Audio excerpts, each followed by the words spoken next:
Welcome to Wasson Wire. Today we're talking about Anwar's persistent call for national unity in the face of escalating racial politics. I mean, this isn't just standard political talk anymore, is it? It feels like he's framing it as something much more fundamental. We heard that major speech.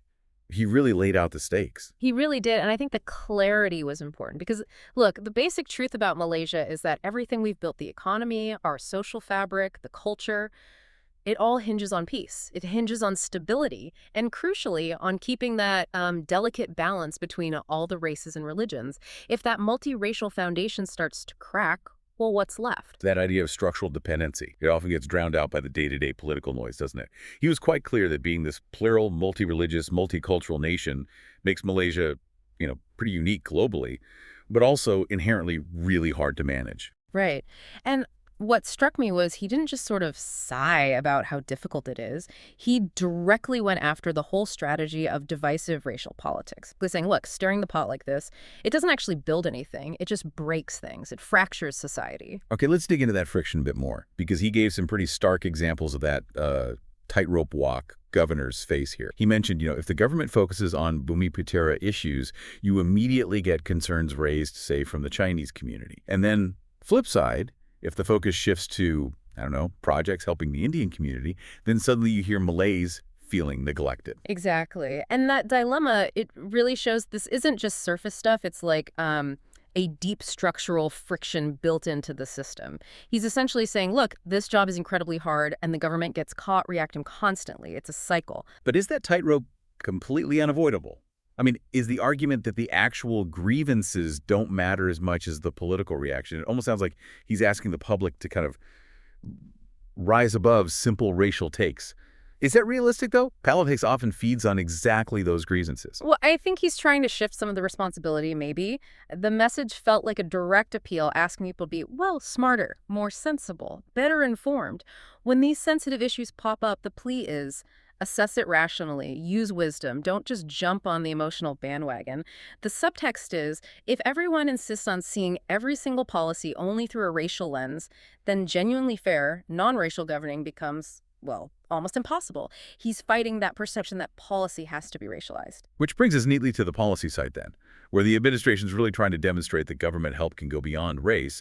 How does that actually play out in those big aid programs? Do the distribution models really back up this non-racial idea? Yeah, that's their main evidence against bias claims, isn't it? They're trying hard to decouple welfare from ethnicity. You see it clearly with the Rama Cash Aid and the Basic Rama Aid, too. These are huge, multi-billion ringgit programs aimed squarely at poverty.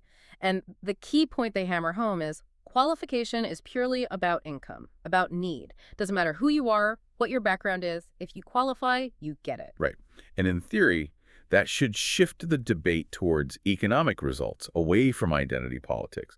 It kind of removes the argument that basic help is inherently biased. Precisely. And the examples he used, the geographical ones, were quite telling. He pointed out, okay, in a state like Kelantan, which is predominantly Malay, most recipients are Malay, that makes sense. But then he contrasted that with places like Sentul or Klang in dense urban areas. There, often the recipients are Indian. The common factor, poverty. That's it. The government helps the poor wherever they are, regardless of race, reinforcing that basic welfare is about need, period. Okay, that makes sense for universal welfare, a strong defense there. But, basic aid doesn't automatically fix deeper, maybe historical disadvantages, does it? If you're truly aiming for unity, how does the government handle groups that might still be lagging, needing more specific targeted support? And that's where the nuance comes in, right? They argue they're doing both, universal needs-based help and targeted support to bridge those historical gaps. It's like they recognize equality needs both approaches working together. And for the Indian community, he detailed some quite significant specific financial commitments.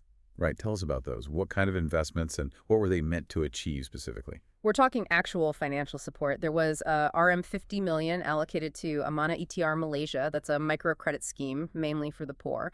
And another RM 50 million went to Tekun Nasional, the National Entrepreneur Group Economic Fund. Both are really about boosting entrepreneurship, building financial self-reliance in that community. So focusing on small businesses, entrepreneurship, what about bigger picture things like housing or larger enterprise support? Yeah, beyond the micro level stuff, there were bigger figures too. He mentioned RM 1.6 billion channeled via the Housing Credit Guarantee Scheme, SJKP they call it, that helps first-time buyers, especially those without, regular income proof.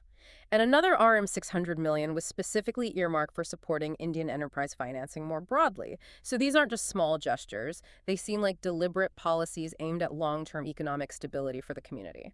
Okay, let's shift gears a bit. Education.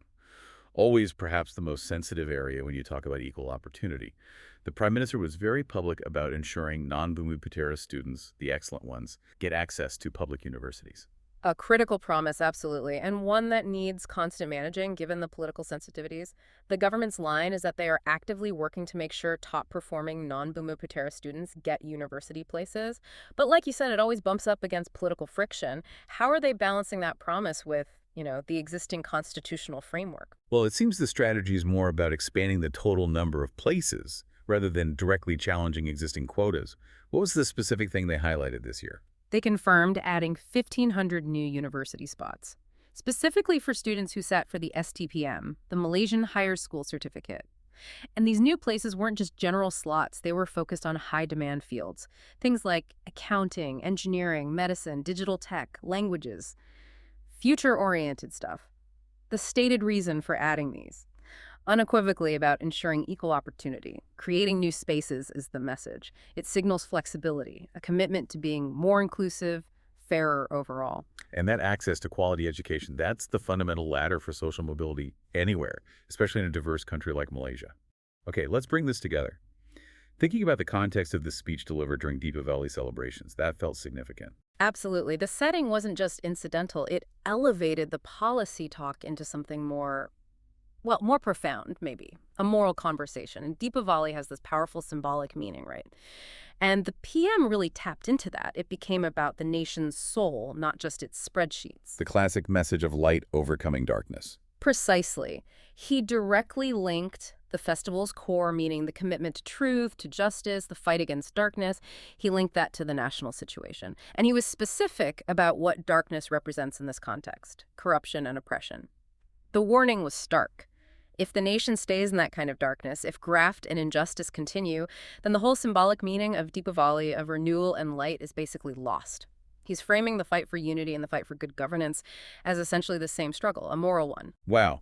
So the implication is you can't have real, lasting national unity if parts of the population feel oppressed or if the whole system feels rigged by corruption. The struggle for unity becomes a struggle for integrity in how the country is run. So where does that leave us? What does this mean for you listening? If the strategy hinges on proving policy can rise above race, does that mean the only way to truly defend unity is for everyone to focus purely on the economic facts, the outcomes? Even if it means letting go of some traditional identity politics, that feels like the really complex trade-off we have to think about. It's definitely a constant battle he's describing, one that needs vigilance and rational thinking from everyone to avoid getting pulled into those political shadows he warned about. This has been a really crucial discussion, I think, about where governance is heading and just how vital that balance is in a country as diverse as ours. Remember to like and subscribe for more videos like this.